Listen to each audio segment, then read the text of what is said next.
are happening and that we're making them available to residents throughout this district. So you'll see everything from safe outdoor spaces in Council District 3 to permanent supportive housing developments. We house the Solution Center, which was the second effort for our social impact bonds, and really trying to find folks and meet folks at their most severe crisis moment, offer them semi-permanent housing and services, and that's at the Denver Human Services location off the 10th and Federal. We've also got everything from market rate development that's happening, and then truly trying to make use of the accessory dwelling unit pilot that we've got in West Denver, which helps fund, I think it's now up to $30,000 for the construction of an ADU, if you rent it and make that rental affordable. To help move that along, I rezoned 3 full neighborhoods, about 3,000 properties, to allow for ADUs right off the bat, so folks don't have to also apply for that zoning. So really just trying to pave the way for folks to make decisions to try to stay in West Denver. Also looking at things that support working families. So we just passed a really monumental wage theft bill for Denver that covers more workers in the city of Denver than any other municipality around the country, because we have both civil and criminal wage theft protection. And this can look like everything from folks not being paid for overtime, forced overtime, or folks just literally getting their wages stolen from them and receiving no payment after weeks of work, which we see way too often across industries. So really trying to make sure both folks are able to afford and get their full wages paid in the city. And honored to be able to be council president right now and work with all of my colleagues to make sure some really important work is happening across the city. So thank you for inviting me. Thank you for being here in West Denver, and I'll be here if there are any questions or anything else. So thank you so much. Thank you, Jaime. If there's any other candidates for office or city officials here who just want to introduce themselves, we're asking those statements be made because we have a big full agenda, but it looks like Jaime's our only one. Thank you, Jaime. And also I want to announce that Inc. is partnered with Denver Decides and the League of Women Voters and is hosting a series of debates on civic issues. And there is a link to those. They've been quite lively and they're continuing and they will continue. So Inc. is definitely a part of the dialogue in the municipal elections this year. Also, Jane Potts, would you like to speak about the film Watering the West that you are a part of? Thanks for giving me a minute.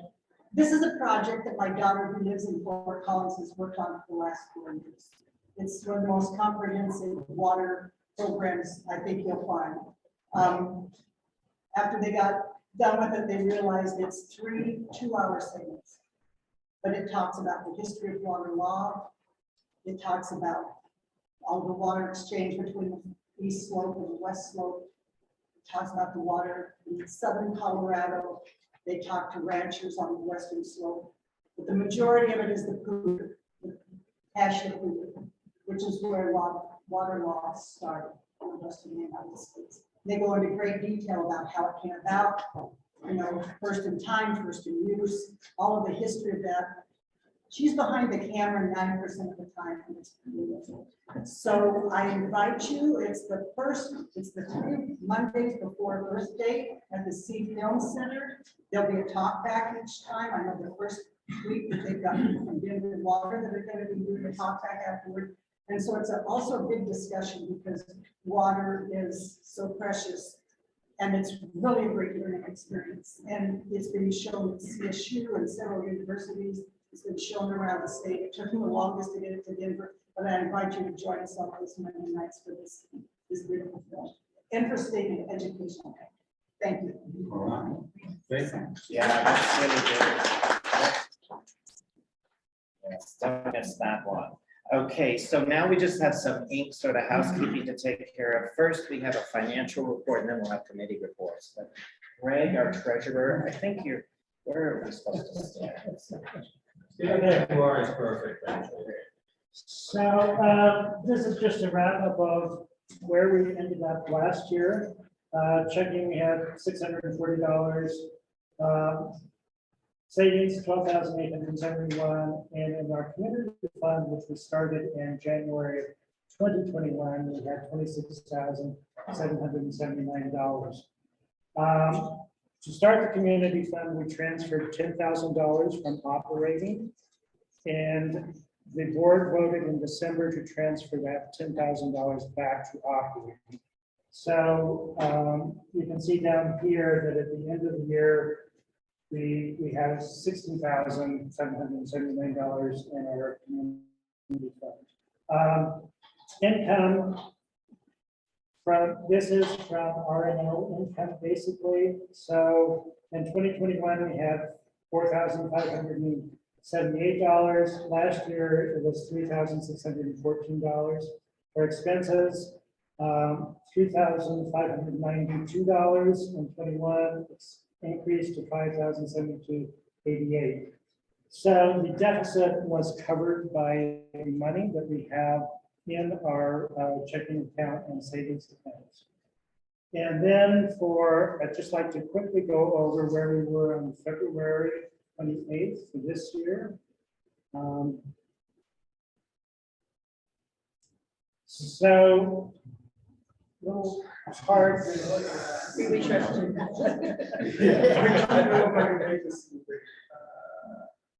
You want to just give us the Okay, so this is our cash and checking accounts, and this year we had $41,136 in all of our accounts. This includes our operating account and community fund account. And this row is our budget for 2023, which we adopted in January. And then this row is our expenditures in February of 2023, and then our year-to-date expenditures, and then where we are in our budget. So I realize this is really hard to see, but the only expenses we had in February were PayPal fees. We had budgeted $80 for PayPal fees, and we're at 20% of that as in February. In office, we've spent for filing fees for Secretary of State and the rent and storage. We have a storage unit on Broadway for all of our equipment, and that's paid through December of this year, and that's $500. We've had no expenses in the community fund yet, and we are hoping that we'll have a great awards event in September. And so that's where this money will be used. So are there any questions? Okay, thank you. Thank you, Greg. Great, thank you, Greg, Greg's been a great treasurer. He's keeping all of that. Thank you, Greg. So let's go through committee reports. I think we have transportation, climate and sustainability, education, and DEI. So Joel, you want to tell us briefly about? Yeah, why don't you announce the I-25 thing as well? So the INC Transportation Committee meets every other month, and we met just this past Thursday. We meet entirely by Zoom, and we're going to stay on Zoom past the pandemic because we get more participation from across the city. Previously, we had high participation, but it was really drawing centrally where it was more convenient for people to attend. So Zoom was working well for us. We had 4 topics, the first of which was an update on the I-25 and Broadway interchange. As you recall, last month at the delegates meeting, we received a motion from the Transportation Committee to support the neighborhoods asking both CDOT and DOTI to change the configuration of the I-25 and Broadway interchange and to pause the project while doing so. We also heard a hint at that meeting from Nick Williams from DOTI that they were about to announce some changes. In the subsequent week, they did announce some changes. They're not all the changes the neighborhoods were looking for, but there's some of them in a definite move forward. So having presented this motion last month, we've given a month for delegates, according to the bylaws, to confer with your neighborhoods. And after this meeting, there'll be a call for a vote done online via SurveyMonkey, and all delegates can vote. The message from the INC Transportation Committee with an update from the neighborhoods is these neighborhoods would still like you to vote for this. Even though some of the things DOTI has stepped up on, all of it is not yet done, especially rebuilding the ramp, northbound ramp on I-25 that would demolish several houses. So those neighborhoods and the Transportation Committee would still appreciate the delegates voting for this motion. Keep an eye for that. All delegates will be voting. Just as a small reminder, we've recently changed our bylaws, greatly increasing the quorum requirements for voting. When INC takes the position, we want to make sure it's broadly representative of the entire city. That means it's harder to get a quorum. So that's why we're not doing voting in the room. We're doing voting by email so that everybody can, all delegates can participate. The second topic that we talked about on Thursday was the Outdoor Places program.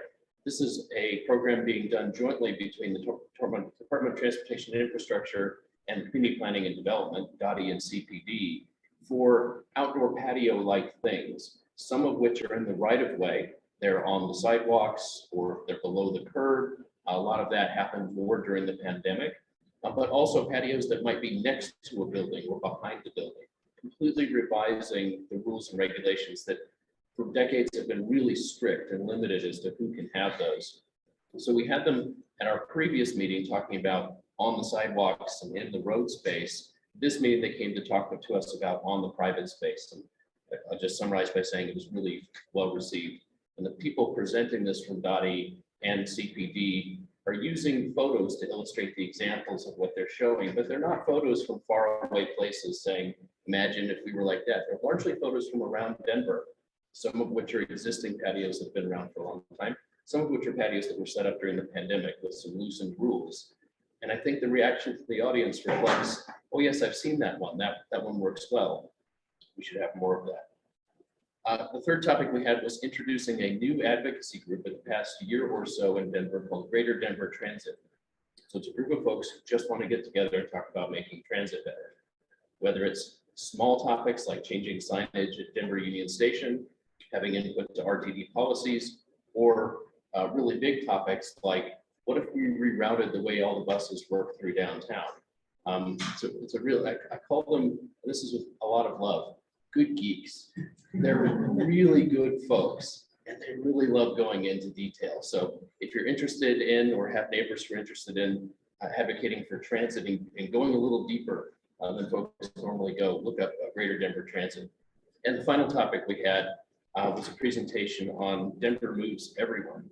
Denver Moves Everyone is the strategic transportation plan for the city.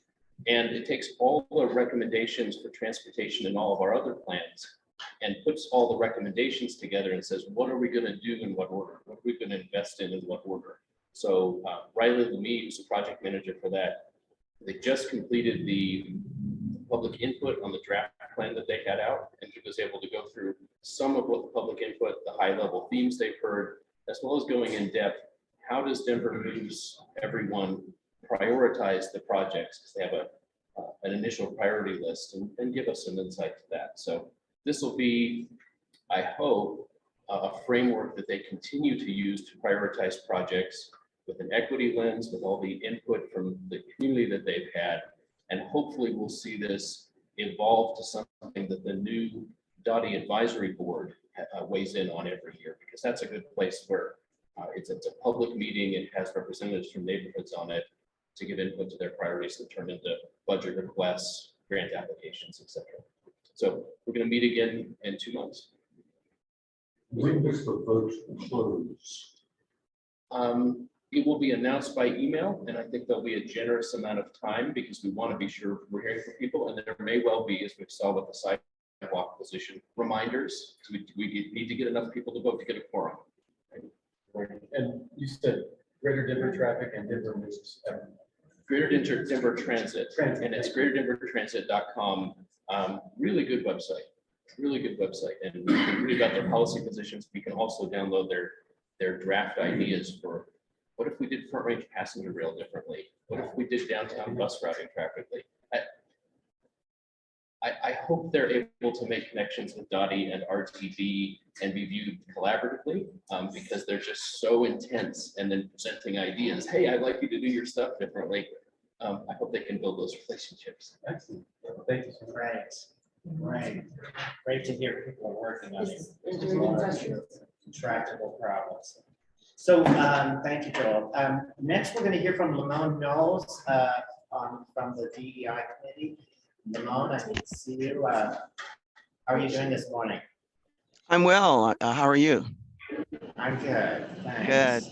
So my report is very short. The DEI committee, we haven't met since the holidays. Last time I remember is New Year's Eve, and now it's into March. But what we plan to do is finishing up our mission statement and what we want the DEI to look like so that we can present it to the board. And then we're also going to start planning for our May presentation. Great, Lamone. So we can look forward to at the May delegate meeting, we may be hearing from the DEI committee. Correct. Okay. Thank you. Anything else, Lamone? And that's it. I appreciate the time. Great, thank you. You're Thanks welcome. very much. Next, we're going to go into the Joanna, would you like to talk about the education?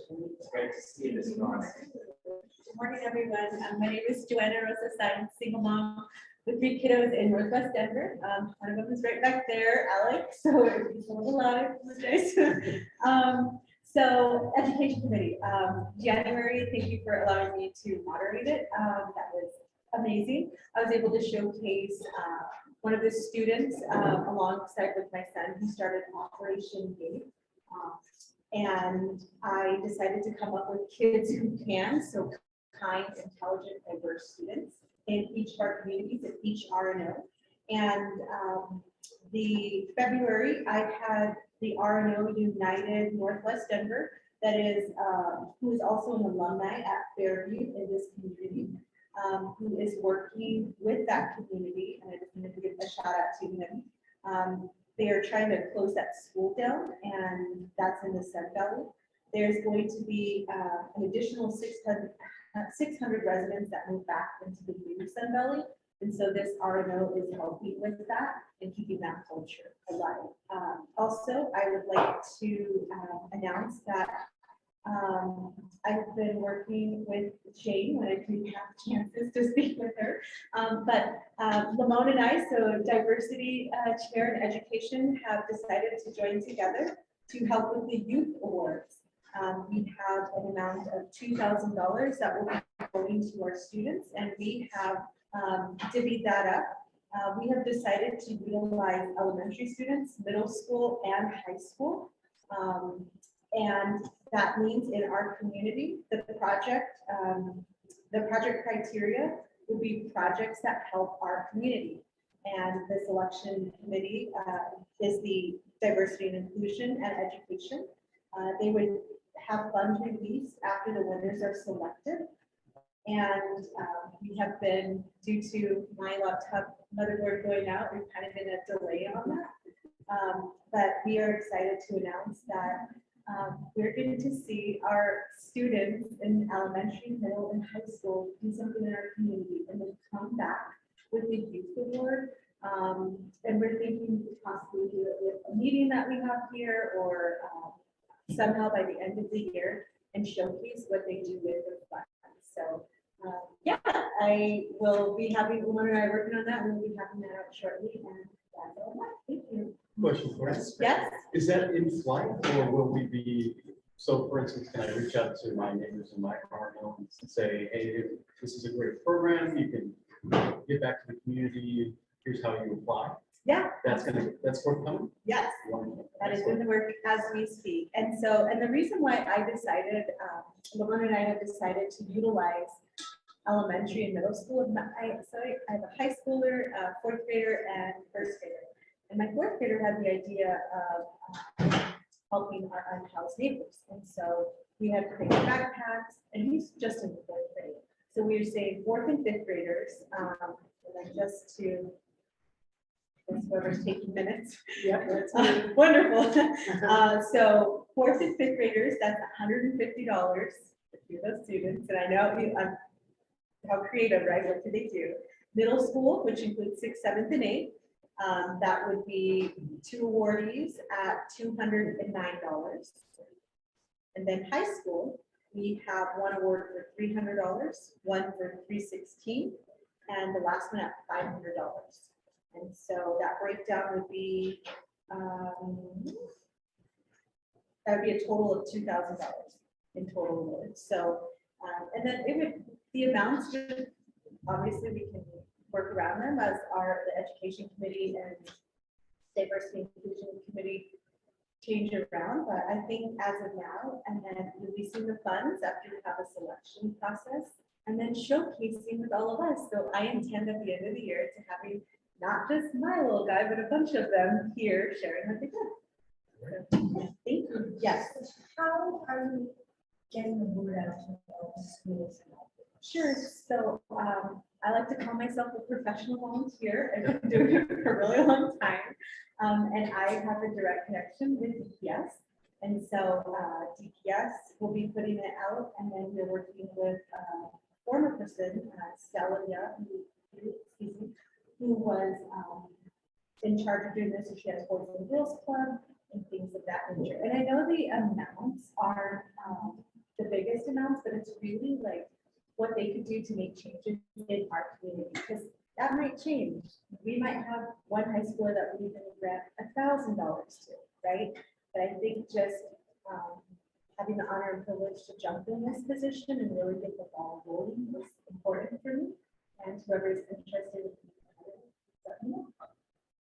One more question. Yeah. Is there a specific theme to this, or it could be anything that these kids think of Anything that supports community. Yeah, that supports community. So I really, the hope is that our RNOs would really get involved with the parents. So I'm in Harkness Heights, we have our amazing president here. And so the hope is that these parents that have children in the schools would really get engaged. And this is a way also, I think it's very important to bring in membership and to have more diversity and to really listen to the voices that matter and what can we do to help our neighborhoods. And so you all are amazing because I see you here every month to come here. And this is my little piece to help get the word.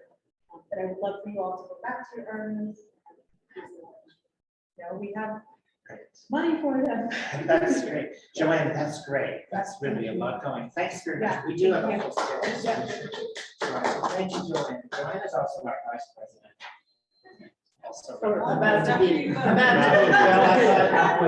sorry. She's running for, sorry.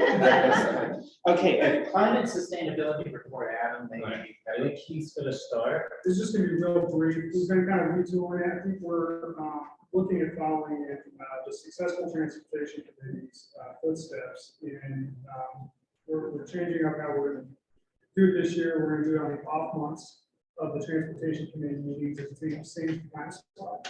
And we're gonna try to do what Joel's been doing, which is successfully bringing in a variety of speakers from around the city and doing some Q&A on some very important topics. And the first one we're working on trying to tee up on April 13th is going to be, there is a Greater Denver livability platform that's been circulating around some environmental groups that are trying to make sure that the city is doing what it says it's going to be doing regarding some of the environmental initiatives that move forward. And hasn't really been successful in completing. So we're going to try to have a discussion on that. Talk about what we've got planned for the rest of the year. Yeah, so we're gonna do meetings every 2 months. If you do have questions about what we're doing, just contact Keith or I or Jane afterwards. By Zoom?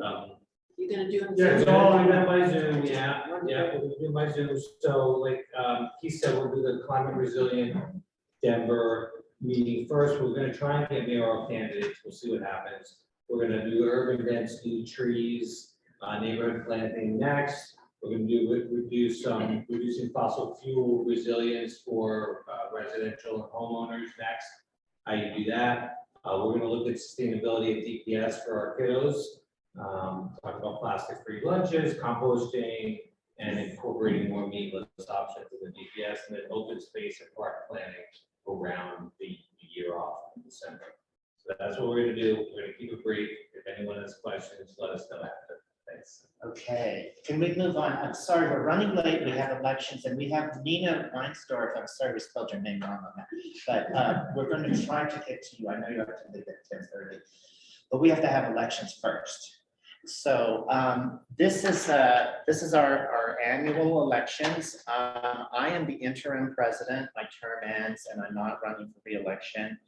I'm actually leaving to go into the Peace Corps in Africa in June. So I feel I'm leaving Inc. in a very good position. We have a really good board, I feel. So the first, I think the order, and somebody correct me, Judy, I think the order is we're going to have a brief, hopefully 2-minute or less statement from the candidate. Please keep that in mind. And then any discussion or questions that people have. And then since there are no opposition, we can move to elect by acclamation, since there's no opposing in any of the open positions. We will be voting for president. Keith Meyer, who is currently vice president, is running for president unopposed. We will be electing a vice president, currently Joanna Rosa Sines, who is a delegate at large and chair of the education committee, is running for vice president. Our current treasurer, Greg Sorensen, is running to be reelected. He's done such a great job. I hope you will reelect him. And then we have 3 candidates at large. So I'll introduce them, but first, I think, tell me if I'm doing this wrong, Keith, will we hear from you for briefly 2 minutes or less? Yeah, and I am going to keep it brief, and I apologize, but I respect Nina's time, and I want to make sure that she gets a chance to talk. She does have to leave at 10:30, so we are going to try to wrap this up in 15 minutes. I put out a statement that said, that I hope folks have gotten a chance to read, that Judy sent with the email that went out. And it's been posted also And on the website. I've spent the last year on the executive committee of the, and I spent that year listening to a lot of different folks, a lot of different people on the board, a lot of different RNOs about where it's been, the situation it is in currently, and where people want to see it go. And I know there's a variety of opinions on how people see the city. And I really think that, I laid out a vision for where I think he needs to go for the next year. Is that, we had leaving of leadership last fall, and since that time, this board has really come together. It's been amazing to be part of this, to really make sure that we stabilize him, to make sure that we got a schedule out for the year of what we're doing, and a lot of organizational things that we needed. DEI was and diversity, equity, inclusion was a huge issue for me last year, and I think it's going to be in the future. And I think we need to be deliberate about making sure that we're reaching out to communities that we don't see here at these meetings. And I really want to make sure that we focus on that part of it, and also a part of it that is, kind of the less sexy, which is the organizational stuff. This organization has been around for 45 years. And we need to catch it up to, how things operate now. We need to make sure that we're online and we're reaching out to communities that way as well. And I really want to focus on that this year, so I want to sustain. I want to make sure we have an amazing award ceremony again, which I think is a really big community builder in the fall. And then I think by focusing on those things this year, that we can really, it will be ready to take off again next year. And I really want to reach out to RNOs and make sure that we're helping RNOs out there and to be great and to get new members, new folks in the communities and neighborhoods that they represent as well. So that's all.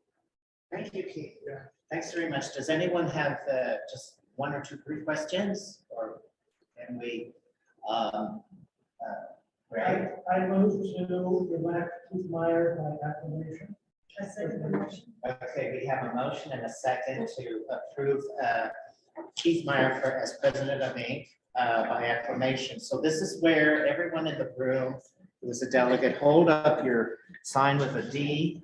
And then everyone online, somebody online is counting the votes online. Yeah, And. yeah, but everyone leave your hands up and Okay. online, sorry, everyone online, raise your hands. and leave- Do the raised hand.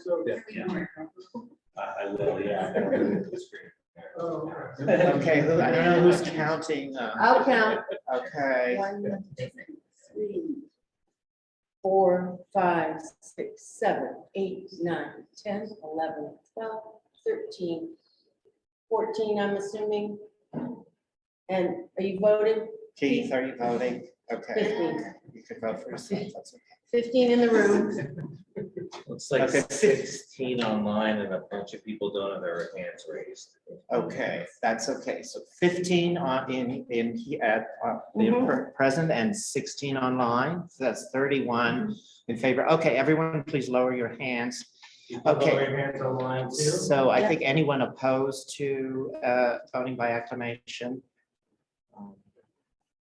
See no one in the room. No, you don't need to worry about it. No. We don't?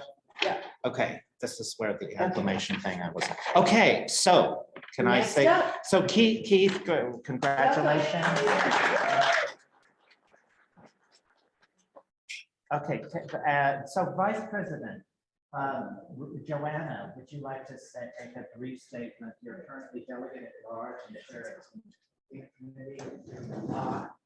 Sure. I just really quick, because I feel like I went a little over on information. I'm sorry about that, but I'm just first honored to be here.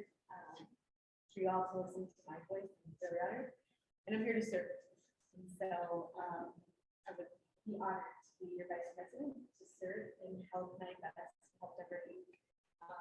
We get started. I have 100% faith in our new president, Keith, and here to serve. Thank you. Great. Thank you, Joanna. Okay, any questions or any? Oh, questions? Oh, Sorry. Or now, or do I hear a motion to? Greg? Okay, thank you, Greg. Thank you, James, for a second. So I need everyone in favor of electing Joanna Rosa Science by acclamation for vice president. Everybody in the room and then also online. Everyone online, raise your hands again, please.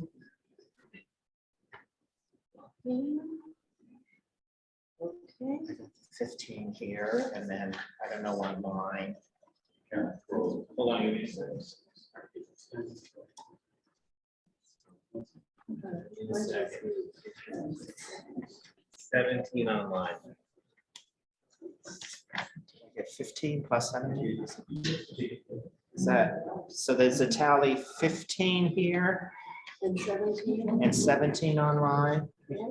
Okay, Okay. online, you can lower your hands. Everybody can lower their hands. So what's the total tally? It's The total tally is 32. okay, 32 in favor. Congratulations, Joanna. Yes. We have our current treasurer, Greg Sorensen, who has done such a good job. Just been incredible. Do you want to say anything? I think I've talked enough today. It's all behind the scenes, but it's really important for an organization to have that. Working. So, thank you. Thank you, Greg. Will we elect him by acclamation? Yes, we will elect something. Yeah, okay, and we have a second. Okay, we'll do this again. Okay, everyone raise your hands again for Greg Sorensen, treasurer. And raise your hands online, please, again. Greg, or you can vote for yourself. That makes it 15. Then I know I'm counting right. Okay. So it's the same 15 here, and then online. 20? People are Yeah, there's more people, I think. Okay. getting the hang of this. Yeah, it's growing each time. Okay. Okay, all right. For So- 35. So by 35. 15. Hold on. Anyone say this is No, tricky? this is okay. 19 online. Good, you go. Okay. So Judy, I think it's 25 and 19 and 15 is 34. Oh, okay. Okay, so Greg, congratulations. Yes. Okay, so now we have 3 candidates for the 3 at-large positions on the board. These are voting board members. So we're going to ask in order each to make a brief statement if you choose. Sure. I'll go fast. I also want to respect everybody's time. Thank you all for being here, giving back to the community. I think it's one of the most important things we can do. Amber, And- can you stand Yes, here a little bit? Yeah, there you go. thank you. That was luck. And so what I want to bring to the board is outreach, getting more RNOs involved and also giving back. I mean, a big part of what my mission is that as RNOs, we have such a big voice, and I really want to give back to the other nonprofits and organizations that are in great need of help. And then also on sustainability and getting out. I'm glad that there's already a sustainable committee, but I want to even, have more broad outreach in how we can make Denver a greener city. I know we think we are, but are we really? So I'm like Joanna, I'm also here to serve. A big part of who I am is giving back. So I'm looking forward to being on the board and making Denver even more awesome than it already is. So thank you. Thank you, Amber. Is there a motion to? Joanna. I make a motion and she just is back. Keith seconded. Keith second, okay. Okay, so we'll vote to elect Amber Prescott by acclamation. Raise your hand online, please.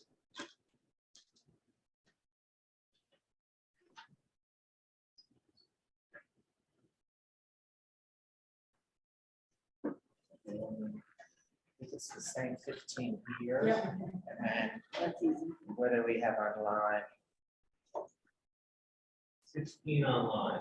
15 and 16, so 31. Okay, Amber, congratulations. Thank you so much. Okay, Lou Raiders, do you have a brief statement you want to make? Sure, I think, first of all, it's. Oh, Sorry. It's not. I'm the Raiders from Cherry Creek North. I've been involved with Inc. behind the scenes, helped rewrite the bylaws and helped right the ship when this group took over in rockier times. I think what I would like to bring to the board is to help the current leadership continue to stabilize Inc. and get back to a mission where it really does more outreach to RNOs. We have a great wealth of knowledge. We just don't have a system in place to help get it to the other RNOs. And for me, being on the Diversity, Equity, and Inclusion Committee, a part of that is reaching out to underserved areas of the city, empowering those RNOs, and really helping Inc. get a process where whether it's getting the RNO 101 book put together. So I'm a practicing lawyer for 37 years before I retired and took on more board work. And I think that with that experience, really, I dot my I's twice and cross my T's twice. So a rule of work, but also organizational structure. And I think bringing that along with the passion that everybody has described will help us do a better job at reaching underserved parts of the community today. So thank you.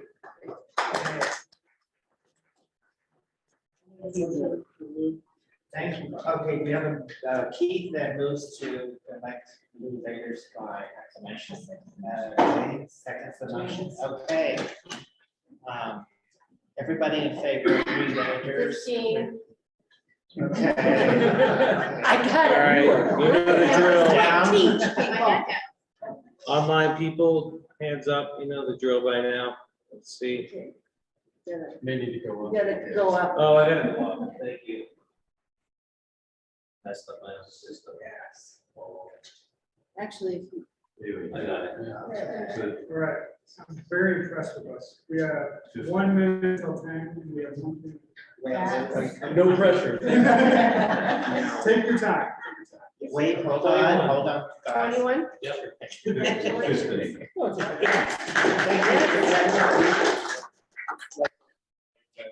Okay, yeah, we are doing good. I'm amazed that Ryan Wolf Ryan. from Old San Rafael neighborhood, take your time. Oh, no, I'll try to be brief. I too want to respect everyone's time, and I want to make sure that we have time for a great presentation as well and some more outreach. But Ryan Wolf, Old San Rafael, I'm here. I have a vision with you. So I have a vision of diversity and inclusion, equity, social justice, also environmental justice. As a recent Denver transplant, I see a great opportunity to bring ideas not only from within, but also from without, or from outside of Denver. And so I'd like to bring that to this team and to this community. I also think that it's really, really important that I know your vision. So we talk about RNOs.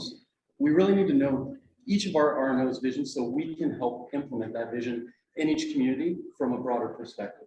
So we can make Denver better and a tighter community with diversity, equity, and inclusion. So I hope to be one of the at-large board members, and I appreciate your consideration. Well, 45 seconds. Thank you, Ryan. Is there a motion? I'll Judy Before the moves motion? to elect Ryan Wolf. large delegate. Is there a second? Oh. Okay, you got a second. I meant, thank you for seconding. Okay, for the last time, all right. Everybody in favor of Ryan Wolf? Delegate at large? And counting, yes, 15. Okay. And online.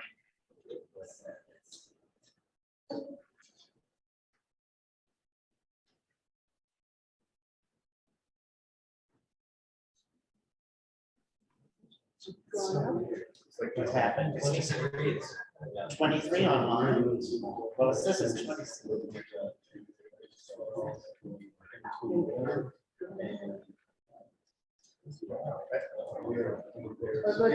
Yeah, they're at the top. They're at the top. So I think it was a raise Keep going.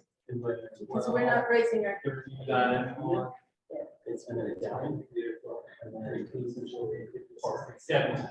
Okay, 17 and 15, 18 and 15, 33. Okay, Ryan, congratulations. And I Okay, just want to give a shout out to everybody, but especially our new delegates at large for stepping up and stepping in. It's been an honor just having conversations with you and working with you, and I'm really excited to have you be a part of this. And I want to give a shout out to Judy. Yes. because Yes. That I've been involved with, that I think we almost have a full board. And we have a volunteer organization, we bodies, the board. Judy has done a great job. Yes. Amazing. With everything, right? Meeting minutes, postings. Yeah, It's a lot of work. Yeah. Communication. Yeah, we'll see how well I'm doing at that. It's gonna be great, okay. So, I'm gonna share my screen. okay, Nina, okay, thank you. There will be a welcome and introduction and at the next board meeting, I think I put the date, I think it's the first Monday evening, probably on Zoom. So new board members will have an orientation at that meeting. Well, Or we're gonna working. have a full onboarding and orientation once we truly get our act together, I won't probably be in. there, but but- yes, it's in great hands. Yeah. Okay, Nina, thank you for your patience, Nina. We have Nina Waysdorf from Denver Department of Transportation and Infrastructure. She's going to talk about recycling 201. I guess you had to pass 101 first. Well, you all had to pass 201 or 101 first. Oh, okay, well, they're all I think I'm in in. the I can't advanced wait to class hear now. what 201. Yes. So you have, and then I think we have room for questions. Yes. after. Yes. Okay, Nina. Right, Thank you for your patience. You Yeah. might want to take a step back so people Okay. online can see. Got it. Here, if you want, will this help? And watch the cord. Yes. It's a Not little bit of a actually mess. dance as I do this. Okay, is this good? Everyone see this? Okay, perfect. All right, well, hi, everyone. I appreciate you having me and apologies that I'm rushing you along in your agenda. So thanks for letting me skirt out by 10:30. Okay, so Nina Waysdorf, I'm the Waste Diversion and Recycling Manager. I'm in solid waste management, so we're the people who pick up residential waste for Denver residential people.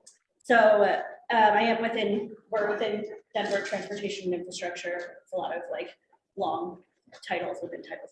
So I'm here to talk about recycling and composting, kind of waste diversion more generally. People might have questions about like our expanded waste services or trash bill, anything like that. I'm not talking about that quite as much, but if you do have individual questions about any of our services, I can take things down and follow up later. So, but I'm focusing more on the recycling and diversion part for today. All right.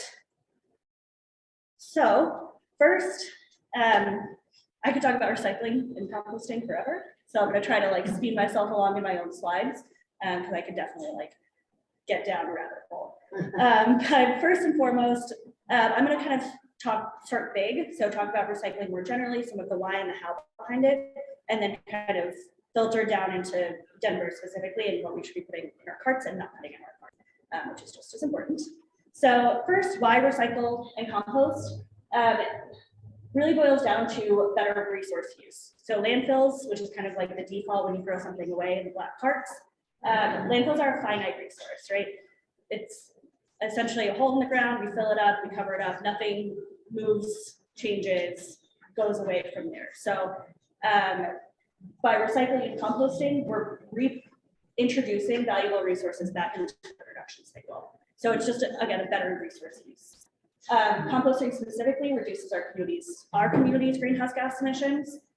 Recycling more generally reduces, like on a global scale, greenhouse gas emissions because we are using less energy and resources than when we use recycled material versus virgin material. However, this is where it gets a little bit tricky. So recycling and composting are both dependent on end markets. So when you see recycling rules change, or maybe something that is made of a recyclable material not accepted in a cart, here, in a different municipality anywhere, it's because of end markets. So it's not just because we say like, oh, we don't feel like collecting this, it's because there isn't an end market taking that material and turning it into something new. So like, your glasses, right, your sunglasses are made from potentially a recyclable type of plastic, but there isn't a facility taking those sunglasses, making them into a new item or product and reselling it back. So that's why we don't accept sunglasses in our recycling carts. Does that kind of make sense? Mm-hmm. Yeah.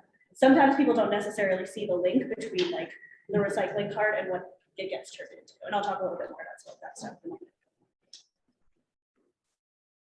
And then I always just like to point this out. I love recycling, I love composting, but the most sustainable strategy is going to be waste reduction and prevention.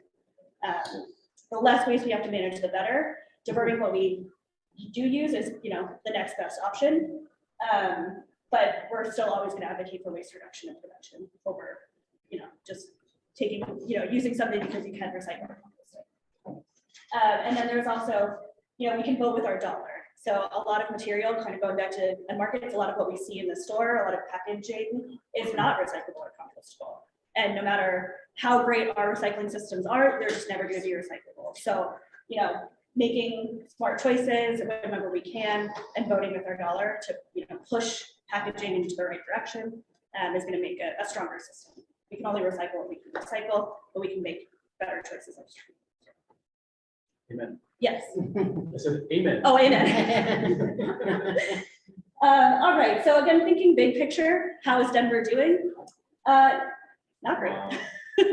26%. So this is our residential recycling rate. So we measure our residential customers against other residential. So if you do live in like a big apartment building, you're considered commercial, and that's Colorado. That's how Colorado defines commercial buildings. So we pick up for single family homes up to, and then apartment buildings up to 7 units. And that's, again, how the state defines residential versus commercial. So we're comparing that here.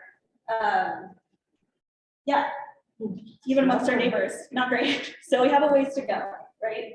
To even get up to like, come on, so we can beat Salt Lake City, right? Come on. So what's Loveland doing that's So getting them there? they have actually had, so this new system that we switched to, this volume-based pricing, the extended rate services, Loveland's had that in place for a really long time. So we modeled a lot of it after, so all of these cities have that system, that's what this is comparing. But we modeled a lot of our collection off of Loveland because they have a really strong, they have one of the strongest waste programs, waste diversion programs. So this is very fun, you know, kind of wonky graph, but this is looking at what goes into our landfill. This is a sample from 2018, I think, a waste composition study that tells us what percentage of what was going into the landfill is, you know, different types of materials. So what we learned from this study is that about 74% of our residential waste could be diverted from the landfill, but we are only diverting 26%. So that's why we're trying to make recycling and composting more accessible, more prevalent within our community, because we could be doing so much more. And that organic chunk, the 48%, that's a lot. So that all that material could be composted, all that organic material. So, all right, so that's kind of the bigger picture. Now I'm going to talk about recycling, and again, starting big, and then I'll kind of go down from there. So when you put recycling, or when you put your materials in the purple cart, or you know, if you have a private hauler in their recycling cart, it goes from your cart, we transport it to earth or materials recovery facility, and those are sorting facilities. So they take all of the materials and sort it out by, you know, cardboard, aluminum cans, glass, whatever. It's a mix of hand sorting and automated sorting. So they're pretty cool facilities. We do public tours of these facilities, and we do waste extravaganza tours. So if you want to see it all in action, it's pretty fun to watch, gotta say. But it definitely puts into perspective why certain materials are accepted or maybe not accepted, right? Because they only have so many machines, so many people sorting into so many boxes or so many buckets.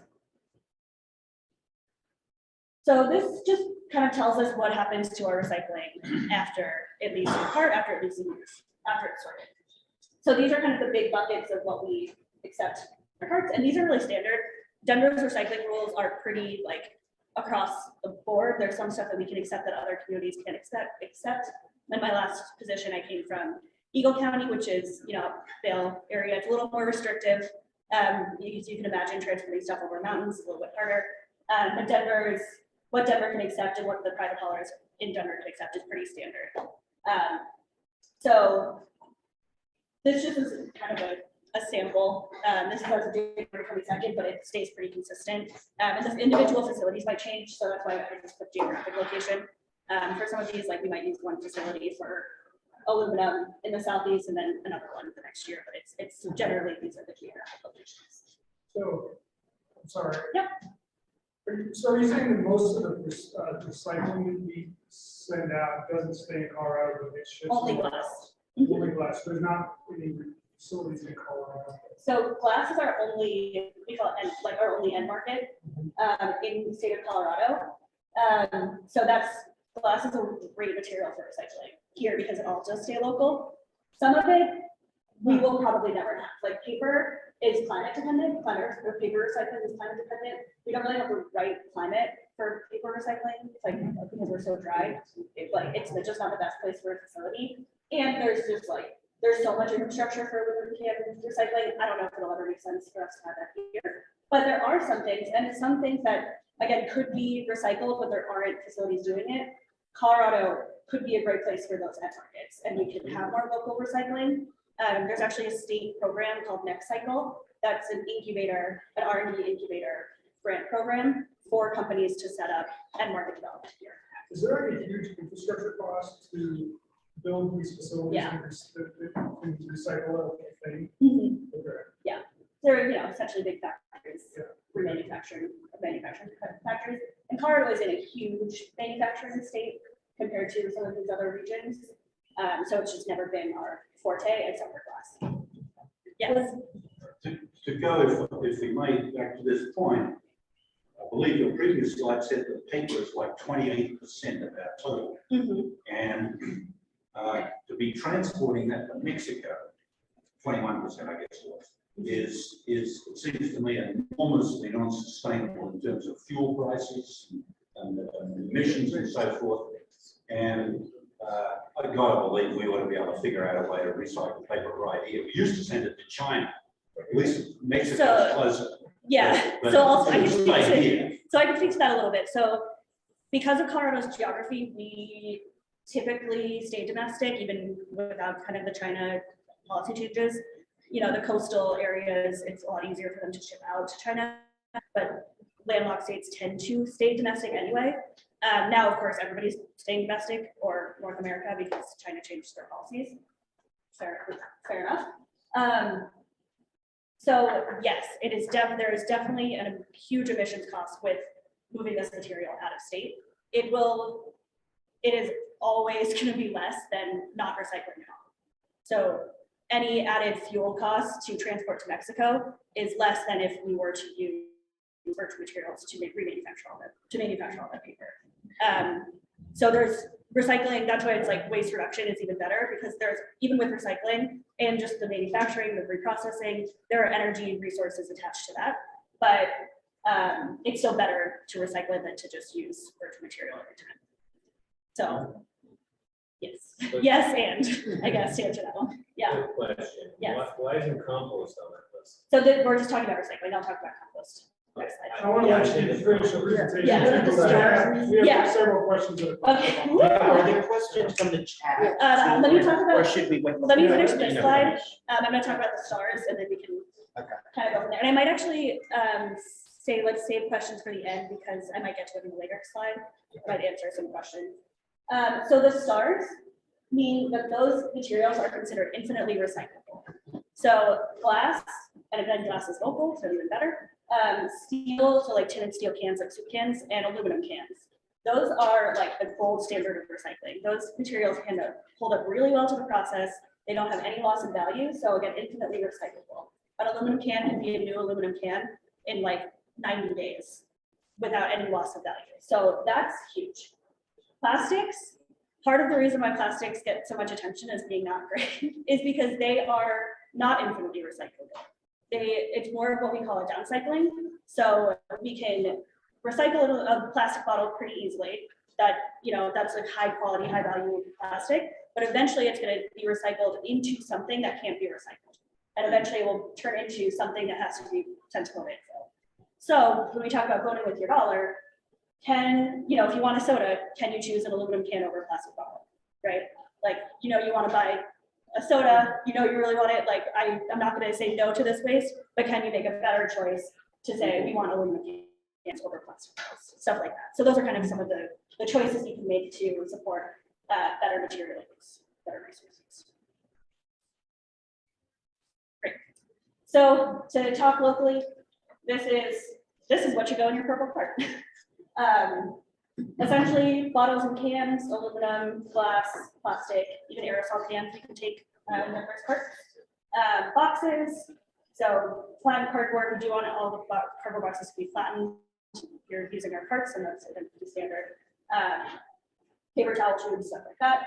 Paper, office paper, junk mail, even if it has the plastic window, that's fine. And then plastics, this is a older version. But bottles, tubs, and jugs is kind of, bottles, tubs, jugs, and jars are kind of like the four to remember for plastics. That means that like any single-use plastic, so like a plastic fork, not a bottle, tub, jug, or jar, shouldn't go in your recycling cart. We really do need like containers. Clamshells are okay, yeah. What numbers? So generally 1 through 7 are fine as long as it's in one of those like shapes. So like a plastic fork could be a number 6, we still don't want it. But if it's a number 5 tub or a number 1 bottle, that's fine. As long as it's a bottle, tub, jug, jar, clamshell. Yeah. I always forget. So in Eagle County, we can't do clamshells. So I'm always like forgetting about clamshells. Okay, great. Okay, so now I'm going to talk compost. So what is composting? composting is essentially the recycling of organic material. It's the coolest thing. It's awesome. It's a natural biological process that turns food and yard waste into the finished product of compost, which is nutrient-rich soil amendment. You can use it on lawns, gardens, farms, everything. But a lot of stuff is really great. And so we send our compost to a processor called A1 Organics. So they do all of the magic, but they're basically recreating the biological process at their facility. Benefits: organics in the landfill release methane. Because of the landfill environment, it locks out all oxygen and moisture intentionally because there's a lot of stuff that goes to the landfill that we don't want to break down. But when organics are in that environment, that's what releases methane. So that's the main greenhouse gas that we're concerned with from our waste streams. So if we can pull that out and into the compost, that's a climate win right there. Again, it puts resources back into the production cycle and creates a circular system, right? Like we grow food in a garden or a farm in soil. And if our food scraps create a soil amendment that can be put back on our gardens and farms, then we're creating this nice circle and not wasting anything, we're using our resources. And that finished product, because it is so nutrient dense and nutrient rich, it helps with nutrient and water retention, building a healthy soil, which is really important, especially in our dry climate. Anything we can do to like help our water retention is going to be beneficial. And I said it had it on that graph earlier, but about 50% of Denver's waste is compostable, residential waste. So like that's a huge opportunity right there. Okay, and then this is just a couple videos of the compost facility. And we do go here on the waste extravaganza tours. I don't have the dates for those yet, but they should be in late summer, early fall for those bus tours. And I can send out, I can send you the information when I have that so you guys can sign up. And are those available for students as well? Yeah. Sure. Yeah, it's like a bus tour, so each one is capped at the amount of seats on the bus. But we usually do three of them. Do Denver schools, speaking of education programs, Denver schools participate and go out and, it's the kids that matter. Yeah, so we do Denver, or so we're gonna start working this year. We used to, then we're bringing it back. Work with DPS on doing like in-school presentations. I don't think, so I just started in December, so I'm lacking some historical knowledge. I don't think we've ever brought them out to the facilities, but we could. All right, first time for everything. Yeah. Okay, so this is just what the finished product looks like. It really looks like soil, and you just mix it in with your soil. It's great. And then I'll just put in a quick plug. So we are doing our mulch giveaway May 6th while supplies last. So the mulch giveaway is we mulch up Christmas trees from our tree cycle program. So again, creating that circular system. At the same time, we'll be doing the compost sale. So at participating Ace hardware stores, you can go buy bags of this EcoGrow compost and like put it back on your. Oh, that's good stuff. Yeah, it's good stuff. Yeah. It's a beautiful product. Also, Yeah. the EcoGrow that Ace sells, get there like the first day they're selling it, because they sell out really quick. Yeah, it's a And good with your product. card, if you. Brian, I know this is taking permission. Yeah, you don't, it's just like. Great, yeah, so I really want to share this. Presentation Yeah, for sure. Lovely, thank you. Yeah. Great. So, You sorry. just need to. Oh, I didn't mean it. You have more. I Just a didn't couple mean- more. No, I didn't mean to interrupt. I was No, trying to no, you're ask the whole questions. Yeah. So this is, I'm wrapping it up right now. No rush. Well, I know there are gonna be I questions. wasn't. Oh, I'm talking so much already. We want to make sure you get- yeah. So this is what goes in your compost cart, essentially food waste, food scraps, yard debris. And we can take small, CMA compostable bags, so 3 gallons or less, essentially what we put on a kitchen pail. We can take those size bags, no bigger. A1 did just change the rules, which I'll show in a second. So now we're just focusing on food scraps and yard debris. And there is a list on the website. I'll show our website in a second. There's a list on our website of what bags are CMA approved. So, oh, sorry. So if you are one of the Denver compost customers already, or if you have compost through one of the private haulers, we all use the same processor. So everybody has these changes to the list. So effective April 1st, they no longer want paper products, compostable packaging, or larger bag or bigger yard. So that's a bit of a change. Really disappointed. Yes, they're having a lot of contamination issues, and compost programs around the front, across the Front Range have really blown up. So they are trying to scale back before like everybody gets compost, so they can clean up their site and manage that contamination. So the paper products and the compostable packaging are where they're finding a lot of their contamination, so that's why they're limiting. So what's contamination? Contamination is just stuff that isn't Is it right? compostable. Yeah, so like for compostable packaging, there's no regulation essentially on like what can be called a compostable cup or cutlery, something like that. So there are a lot of lookalikes. So the compostable versions do break down. They're made from plants and they break down fine. Maybe take a little bit longer than the food, but they'll break down. But there are so many lookalikes that are mixed with plastic. So then the end product has little bits of plastic. Yeah. Right? Paper towel. It's tough for me. Yeah. You know, we're working with them. We want them to succeed and have a good product. We don't want it to get any worse for them. So we're like going with it, but the paper towels are tough. I'm a big composter, so I'm like, I want to put everything in my cart. But again, there are opportunities to reduce this kind of waste. And we'll push that. Yep. And then just to talk a little bit about contamination, recycling and compost are pretty sensitive to contamination, so we really do want to not put in things that aren't actually recyclable or compostable. So those are just a few things that should not go in either of those carts. Landfill, just going to breeze past this, everything else. We do also have hard to recycle programs, so our website has all of these. Electronics, hazardous waste, and appliances are all divertible materials, so don't have to be put in the landfill, but they shouldn't go in your green or purple carts. So you should use one of these special programs. And then this is some of that other stuff that I was sent from you all ahead of time, some questions, so I just kind of wrote those out. I don't know what this is, so I put an asterisk next to it. I'm not sure what large clamshells with a plastic wrap. The clamshells are the to-go. Yeah, I don't know what the plastic wrap edge versions are. Maybe like when you peel off that lasagna that you got from Costco. Yeah. Okay. So the clamshells are recyclable. Any type of plastic wrap should go in the trash, so that should be separate. Or go in your cheap plastic that you take to the grocery store. That too. Yes. Yeah. Just saying. Yes. But never in your purple cart. Film plastic bags are the #1 contaminant in any recycling system, no matter where you go. So please never put those in your carts. And then I will say, so, those were the questions I got ahead of time about what goes where, but we have a resource, so you can have me in your pocket all the time. So if you don't already have it, I do recommend downloading it. It's free, available in English and in Spanish, and then you can get it as the app, so Never Trash Recycling. Or if you go to our website, you can use just the web platform, and we have a waste directory on there, so you can search by material. If there's something on there that you are looking for that you don't see it there, you can suggest the material, and then we can update the app really easily. And then we also do service alerts. So if you're one of our customers, you can get like service alerts. If we're running behind on your route, you'll get a notification, stuff like that. So it's a really useful tool. It's like our best way to directly communicate with people. It is great. It's awesome. It is. Yep.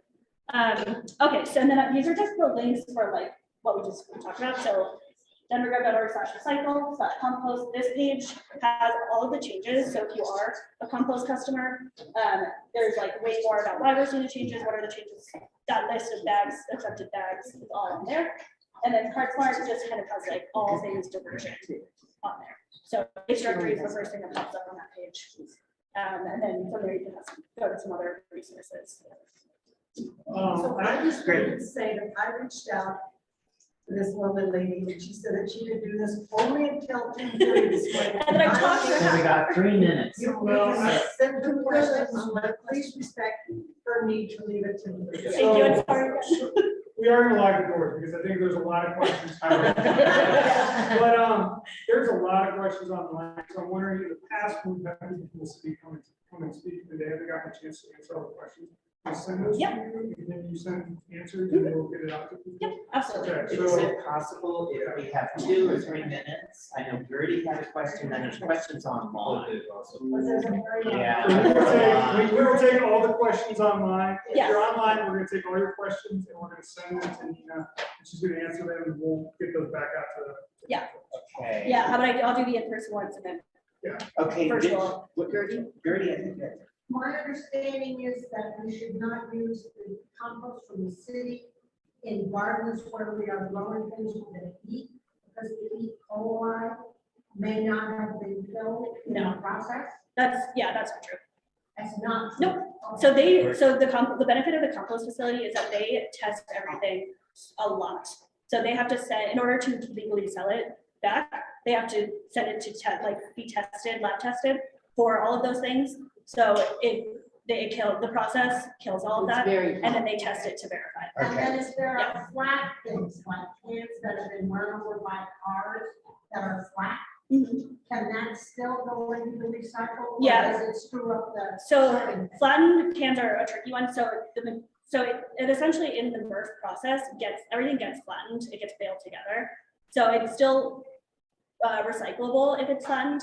The problem with flattened cans, depending on the facility, is that it may not make it through all of those machinery if it's flattened, because the cans usually go on an eddy current. So there's a conveyor belt and then there's an eddy current going faster, and it propels aluminum cans into a bin. But sometimes when they're flattened, they don't make it.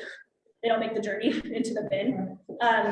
Not every time. Some of them will make it, but some of them might fall through and end up in the landfill because they don't make it through that. So it's better to recycle, put them in the. It's bin better to recycle and them. maybe don't Yeah. make it. Yeah. The material is still recyclable if it's flattened. It just may have a harder time at the facility. Yeah. Great. Amber had a question. Yes. Do you have a time? Yeah, I can. I'll do 2 more. How about that? Good, let's do an online one then, because Okay. we asked a lot of questions here. Well, I want to get one okay. from online. Yeah. Sorry, Amber. Miles wants to know if you have stats on how much trash and recycling each unit generates in multifamily buildings. So There's a lot of multifamily being built in Denver. So we only service multifamily units up to 7 units, or multifamily buildings up to 7 units. So if you're in a building that's higher than that, then you have a private hauler, not the city.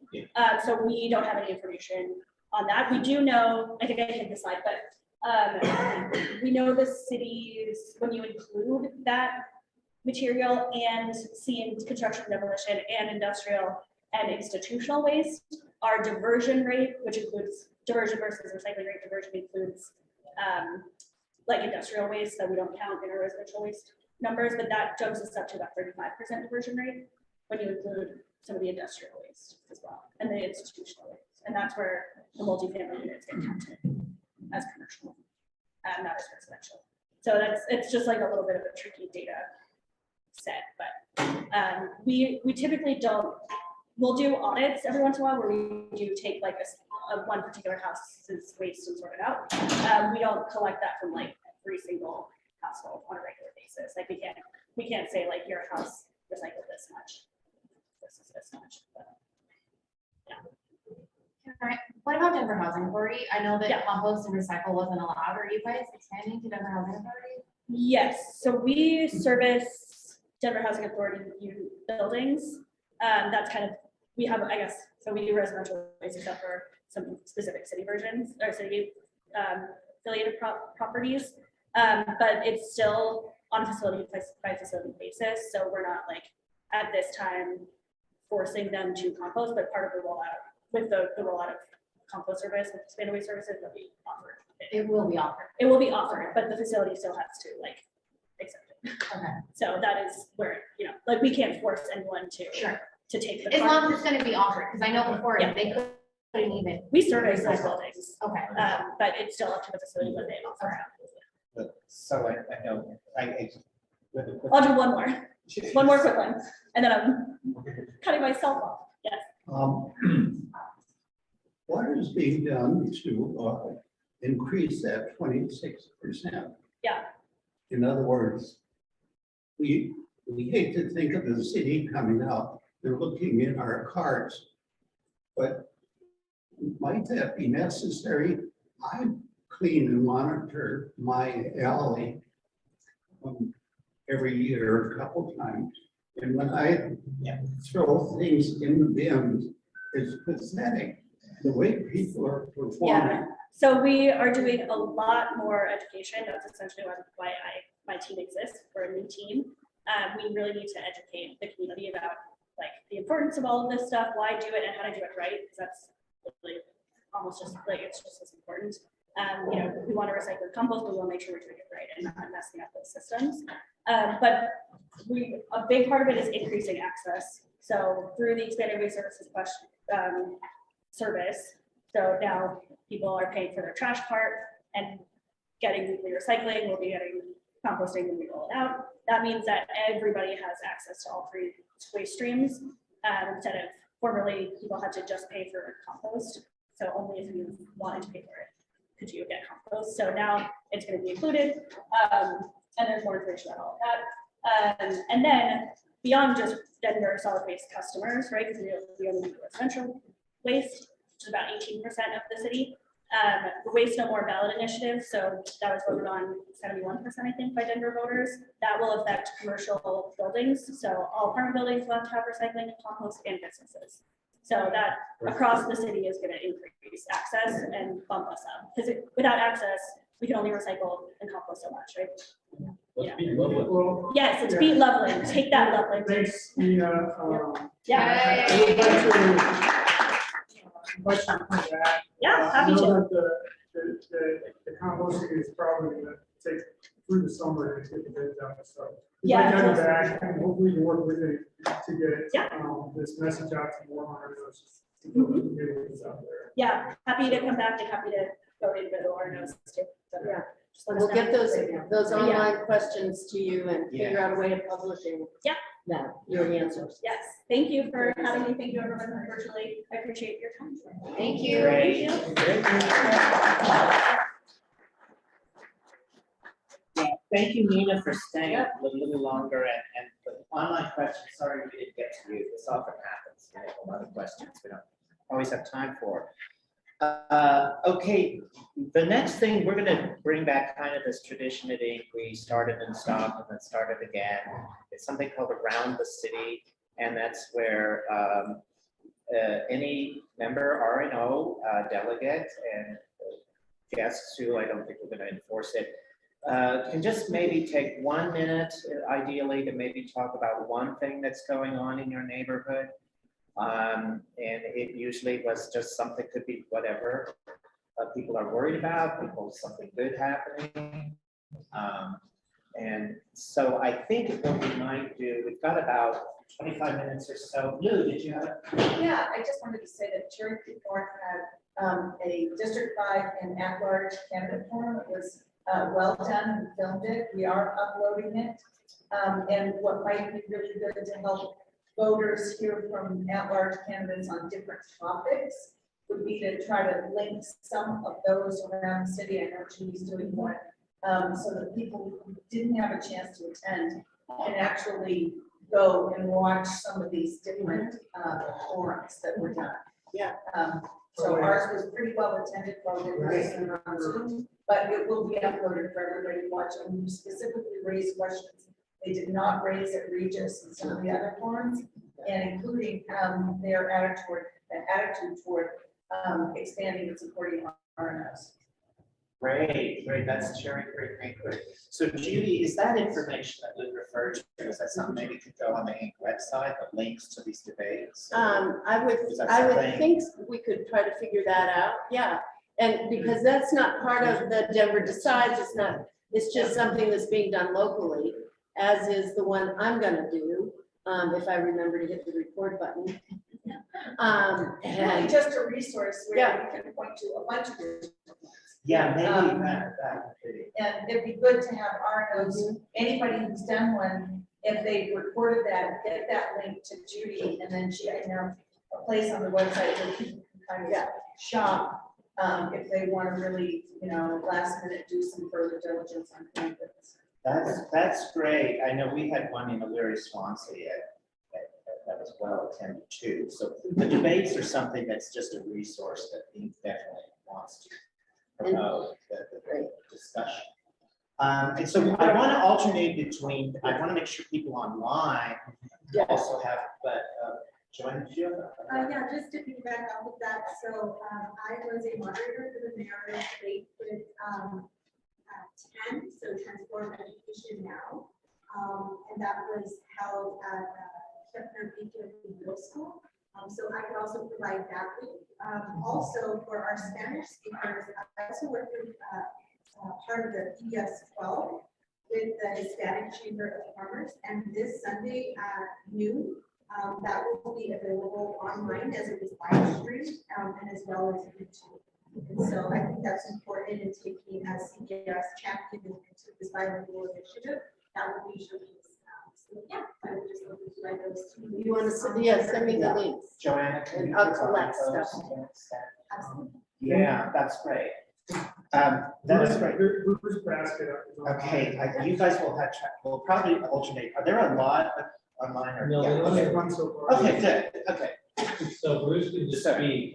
Bruce. Unmute. You can unmute yourself and speak. Yeah, Bruce, you need to unmute. Yep. Okay, yeah, my neighborhood in far southeast Denver is hosting 6 of the 9 council at-large candidates at our quarterly meeting next week. We were looking for ways to advertise it a little bit more outside of our immediate neighborhood, but unfortunately, an announcement appeared in our councilwoman's electronic newsletter, and I got a panicked call on Monday from our school where we host the meeting because they read about it there. But it seems to be okay. Our councilwoman says no one cares about city council at large. No one's following the election. It's no big deal. We're not going to get swamped by the 5,300 people that received that e-newsletter. So hopefully it's going to be just fine. It's going to be an interesting experience. Bruce, what's your neighborhood? Okay. Yeah, Bruce, what is your neighbor? It's Hutchinson Hills Willow Point homeowners. Great, great. So any other any other person online or Joel, you had your hand up first over. I'm in Curtis Park, and I'll tell a little story. In 1989, we had a neighborhood plan, Curtis Park neighborhood plan. We called for conversion of our one-way streets into two-way streets, streets like Stout Street that people go pretty fast on because it's a wide street leading out of downtown. Fast forward to 2001, the city commissioned a traffic study with Barry Pierce that said it's feasible. Fast forward to 2023, the city's completed a new traffic study and found it's feasible. And so hopefully we're moving forward towards getting a project on the list at DOTI to convert the street. But I do have one thing for you all to be aware of. When we got the design in the traffic study or in the analysis, feasibility analysis, it showed keeping the what's called the design speeds, the speeds that you expect traffic to go, and you design the road for the traffic to go at 30 miles an hour, even though it's one lane in each direction. And we were able to turn to the Denver Complete Streets Design Guidelines. This is a relatively recent document. It's come to the INC Transportation Committee, I think a couple of years ago when it was completed. It's a beautiful document. It's an accessible document. It's a visual document, and point to the page for residential streets, for collectors and arterials, and they consider Stout Street and arterial, say the speed should be 25 to 30 miles an hour, the design speed, the speed you're wanting traffic to go. And it has a range of capacity, how many cars a street moves. Stout moves far less than most arterials. And there's a note there that says design for the lowest feasible speed. So we presented that back to the DOTI planner and said, oh, okay, we'll rework that. Use the Complete Streets Design Guidelines. It's a beautiful document. Great, thank you, Joel. Did we have some person online? Carol. Yeah, Carol. Carol Hunter. Take yourself off mute, Carol. Hi, I'm Carol Hunter. I'm with Central Park United Neighbors, and I have 2 issues. We renamed our transportation committee a few years ago to Safe Streets, and we have an extremely poorly designed neighborhood in terms of speeding and other issues. It is just almost feeling like it's insurmountable in terms of the number of accidents. We have deaths, we have injuries in terms of people just driving so egregiously, speeding primarily throughout the community, no matter what side of the freeway you're on. And so we're looking for collaboration, we're looking for ideas, we're looking for actions in terms of the greater city and in terms of organizations, like the folks who are sitting here today, this morning. So I'm co-chairing the Safe Streets Committee, and we have a lot of interested people, but we don't feel like we're being heard at all by the city with our ideas and with the things that we believe are reasonable to ask for in order for our kids to walk to school and bike to school, which we all want. And that makes, I'm going to segue into, I'm also co-chair of the Education Committee, and we are partnering with a foundation in terms of how we can support our kids, our students, and our staff in our schools beyond what people think of as, doing volunteer work in schools or even outside of schools with kids, and beyond the academic, because we have a crisis in this country around mental health and trauma with children. So just want you to know that, and I can certainly elaborate on that at another time or send you some things, but those are the two things that are on my mind this morning. Thanks. Carol, thank you very much. Those are topics that I think we're definitely, we listen to those kind of concerns from neighborhoods, and they become an issue for all of us. So I would encourage Inc. to bring those issues of the traffic and the transportation that Carol mentioned, and also schools and mental health. I think those are things that Inc. is very much interested in. So Carol, let's connect up to those committees. And I'm happy to collaborate with people about that. So thanks very much. Thank you, Carol. So do we have anybody? We have Adrian? Yes, Adrian Brown from Baker. I just wanted to sort of let people know, to share, if you will, sort of like Joel's story of a ongoing saga-like relationship with the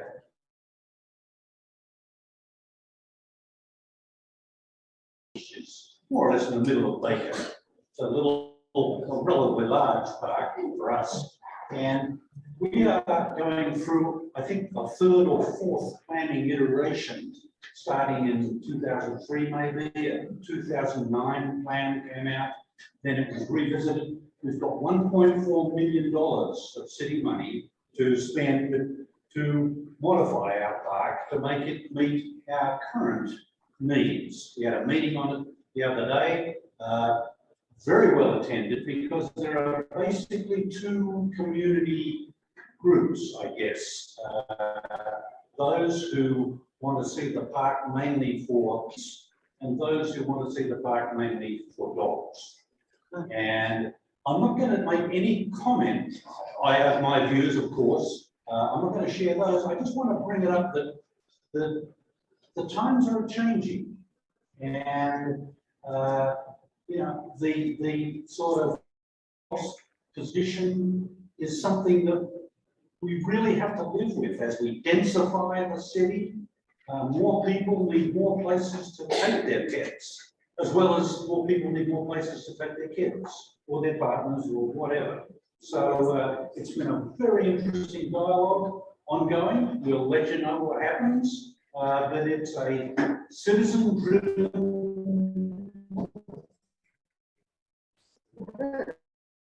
discussion / storybook, depending on your point of view, and we'll keep you in touch. Great, Adrian, thank you. That's certainly issue. Parks are becoming more and more valuable as we densify. It's very interesting. Somebody put a petition out next door to, and this would be a great thing, I think, great to talk about, is to have parks designated for dogs at certain times of the day, like, in the morning and night, and after 6 at night or something. So I think this is really interesting. Yeah, that's good. We have a person online, Tim McHugh from Washington Park East. Tim, do you want to introduce yourself? Tim McHugh. Tim, you gotta You unmute raised your yourself. hand, Yeah. if you want to And unmute. unmute. I, Okay, I'm unmuted. Jim. Thank you. As you may know, Walsh Park East is zoned as a single-family unit area. And the question of additional dwelling units has caused some concern and questions from our residents. So our zoning committee, with the approval of the board, devised a questionnaire which we submitted to our residents using our newsletter, survey link on our website, several posts on our Facebook page, several posts on Nextdoor, emails to all members. We have email addresses and announcements that we placed at the Washington Park Recreation Center. We obtained 329 total responses out of our 3,400 single-family homes. And 53 were obtained by mail, and 278 were submitted online. There were a total of 9 questions dealing with how residents were informed about changes in the additional dwelling unit sizes and compositions. And to make it somewhat short, the last 2 questions were whether those responded wanted to allow ADUs in Washington Park. And the answer to that question was 43% support ADUs in Wash Park and 57% did not. And the last question was, would you support your next door neighbor if they submitted a request to build an ADU? And that dropped to 40% supporting and 60% not supporting. So we're submitting this, not that it's going to make any difference, but we're submitting this these survey results with many comments to our councilman, Paul Cashman, and to the city, just to let them know how the people, the responders in Wash Park feel about the ADUs coming. That's all. Okay, Tim, thank you very much. That's definitely a big issue in the city. We could probably have a whole other meeting on ADUs, I think. We have a few moments left, and I think we just got a few announcements. So Ryan Wolf, do you want? Yes, I just had a real quick one. So if you've ever been to the Five Points area, there is a grocery store. The only one we really have in the area is Safeway. We nickname it the not safe Safeway because it's not safe. It's not safe, it's not clean. There's usually homeless around it. So what our RNO is doing is looking to partner with other 5 Points RNOs to either have a petition so that we can help as a community make that Safeway and our grocery store that I've only actually been to once because that's how bad it is, so that we can actually have that staple in the community. So what our RNO is doing, we already put a good neighbor agreement together. We've submitted it to Safeway. They refused to sign it. So now we're thinking of more creative ideas, either to pick up trash ourselves with the community around, to start setting the example, or to start writing a petition and really getting our city council members, whoever's the newly elected individual, to help us. So anyone around the 5 Points area, if you are available to assist, I know in Old San Rafael, we are really trying hard, but we could really use the community around that area to really petition and drive that change. You talking to church groups? That's one of our, because we have a lot of churches in our area, we're trying to partner with them as well and just get the community involved. Where I live in Sloan Lake, there's a corner that's Lakewood and Denver, and it's in the corner of Colfax and Sheridan that has had a lot of issues. And we drove by there the other day, there's a church group out there, like giving away food and whatnot, and it started at, if that church group was always there, there would probably be very little fun. Yes. So I think reaching out to churches and seeing if they. That's a great suggestion. Has this went on social media and have you realized that? Because I think that's a really big tagline, the not so safe safely. Yeah. And really finding the influencers, your younger generation in their area. And I would be more than happy. I will definitely reach out to you. That's a great suggestion. What we're trying to do is the soft glove approach by working with Safeway partner. And if that soft glove doesn't work, then we'll put it on that armor glove and It sounds use like it a we little. did it, and sometimes you just have to take actions into your own life, and it should be safe. And I think that's a great little tagline, and hopefully they'll wake up with the public. Social media is a great form for that. So they're not safe, Safeway. We all call it Right. Thank you for sharing. that. Thank you. Thank you all. Great, great. Thank you, Brian. I think we have Steve. I can endorse what Ryan said about the unsafe way. I might suggest that you contact the area supervisor, not the store. Yes. And have him shop area and have him come to your meeting. He is. He's actually coming on, I have this.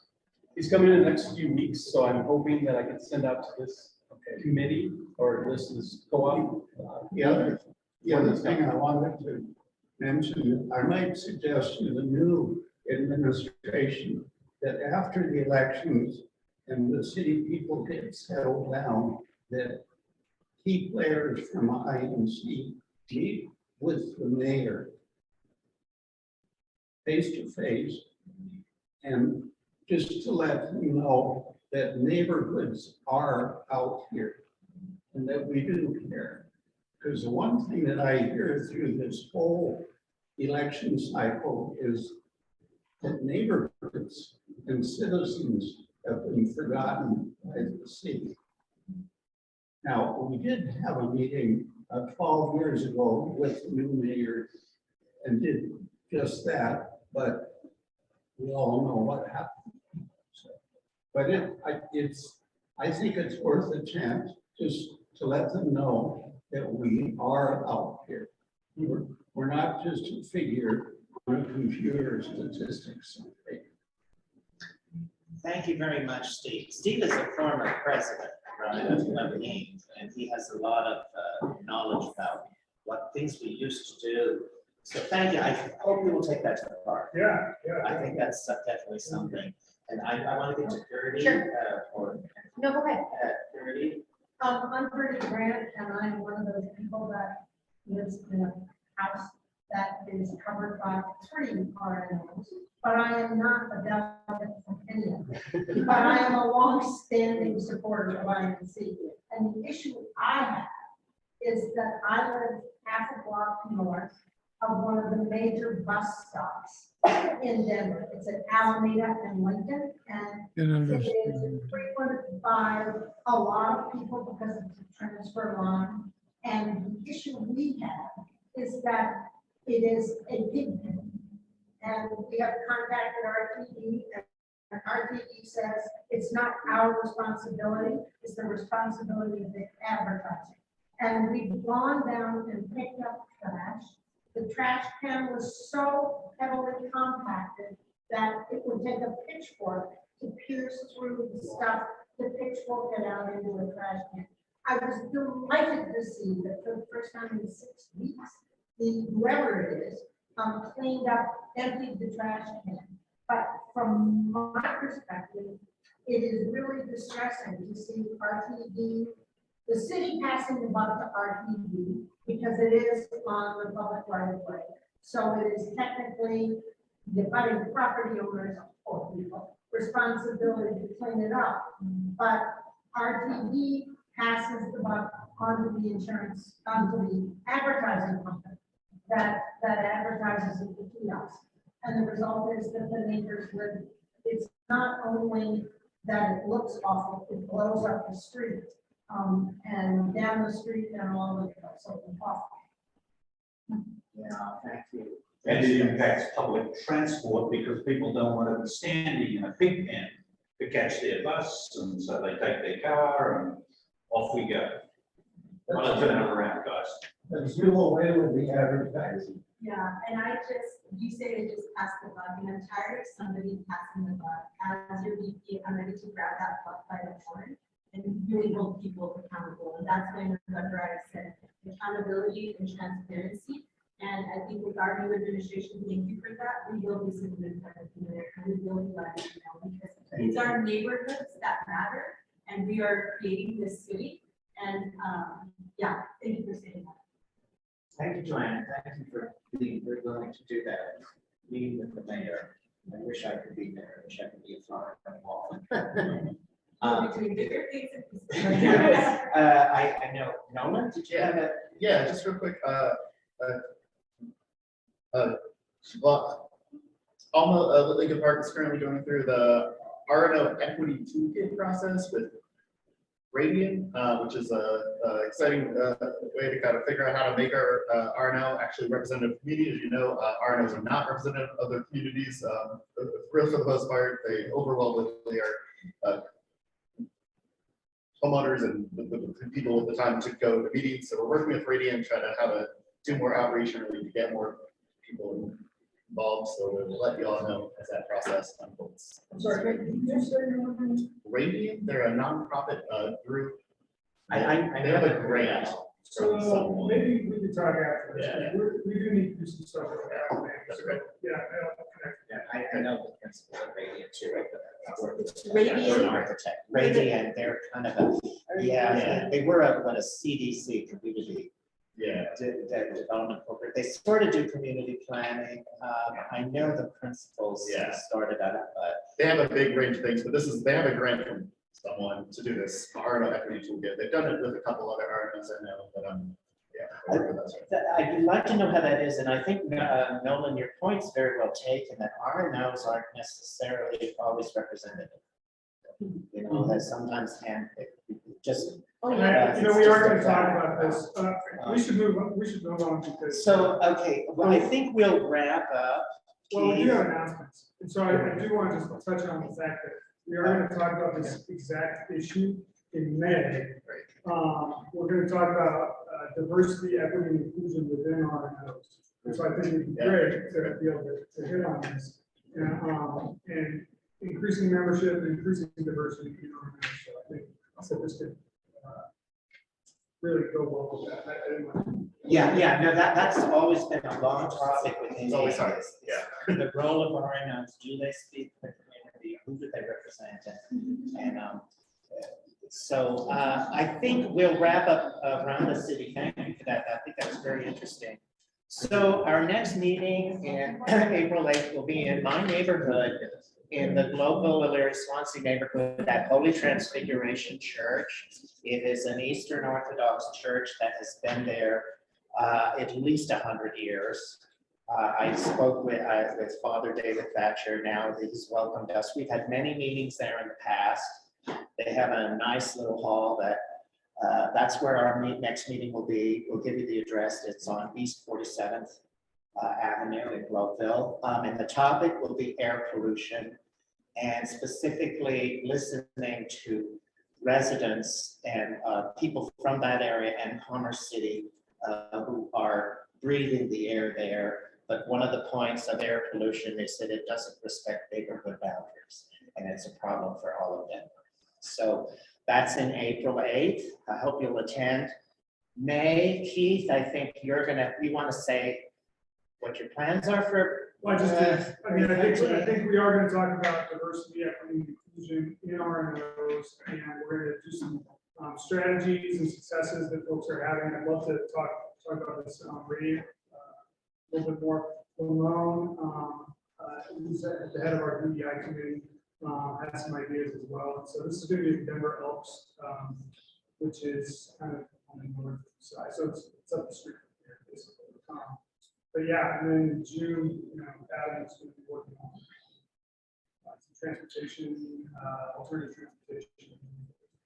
Yeah, and I'd love to talk to our Baker folks about proposing that. Oh, that could be a good idea. Yeah. Bring some attention. Okay, so are there any more burning issues? Otherwise, I think. Okay, this will be the last meeting that I preside over. You will have a new president and a new board in May. I welcome them. So thank you so Thank you. much.